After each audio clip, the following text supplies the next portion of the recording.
Am I the a-hole for refusing to help my boyfriend's dying mother while planning a trip to Europe? This is a complicated one, and I'm struggling with some serious guilt, but also frustration. I, 25F, live with my boyfriend, Liam, 24M, and lately our entire lives have been hijacked by his mom, Tanya. Let me back up. About a month ago, Tanya started telling everyone she's dying of cancer. It wasn't a formal announcement, just vague comments about being sick, then suddenly saying she has cancer, but no clear diagnosis. Liam and I tried to be supportive at first. Obviously, if she were seriously ill, we wanted to help. But things quickly got weird. Every time she went to the hospital, she'd come back with no diagnosis, no treatment plan, nothing in writing. They'd just send her home. One nurse even whispered to Liam that it might be psychosomatic or that Tanya could be exaggerating or flat out faking it. Still, we gave her the benefit of the doubt. At first, she asked to stay with us just for one night because she was feeling weak. We live in a tiny one-bedroom apartment, but we agreed. That one night turned into a week of absolute chaos. She refused to let us use the AC or even a fan, claiming the air hurt her skin. But then she would blow-dry her hair every single morning for 20 minutes. She insisted the apartment stay completely dark and quiet. She hated the smell of our shampoo, our food, our incense. Everything was either a health hazard or offensive to her. She threw a fit over our Buddhist souvenirs and made us take them down, then insisted we hang a giant wooden cross over the bed. I caved and did it just to keep the peace. She constantly demanded help. I mean, constantly. I was working 2 jobs, trying to maintain a 4.0 GPA and a full-time college program, and I started slipping. My sleep was wrecked. I missed assignments. But even that wasn't the worst part. One night, at 3 a.m., Tanya barged into our bedroom, waking us up, naked by the way, because Liam and I sleep without clothes, and demanded that Liam give her a massage because her back felt tight. I was mortified.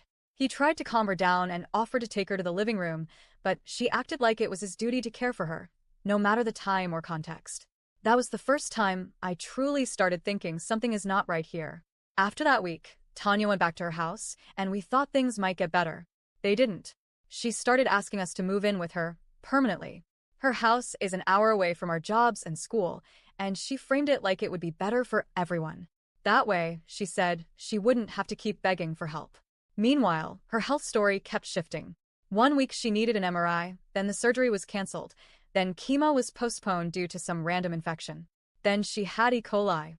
It felt like every time we questioned what was happening, there was a new excuse.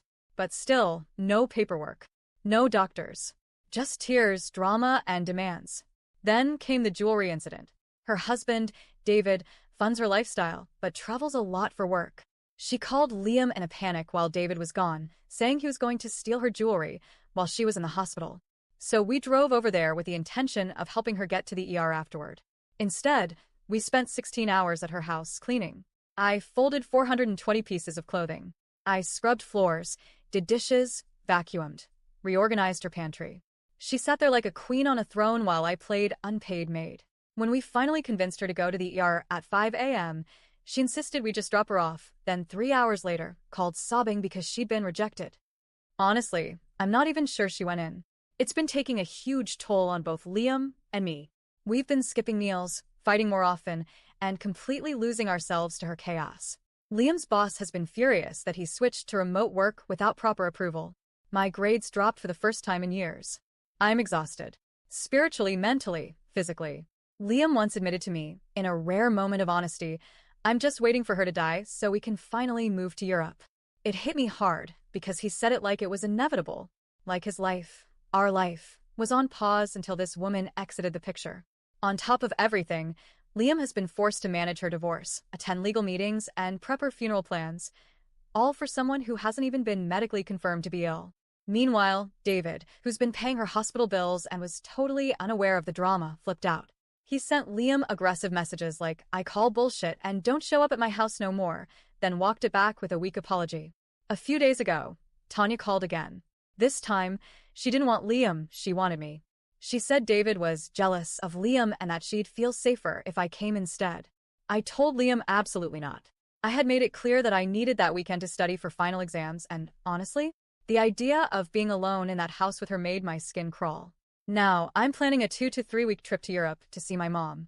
I haven't seen her in over a year, and I miss her. I need a break. I need a reset. I told Liam about it, and he said he supported it, but then called it a little selfish. He asked me, if I were dying, would you quit your job to be with me? And if it were your mom, would you help her? And those questions hurt. Because the truth is, yes, if my mom needed me, I would help. Because she would never manipulate me like this.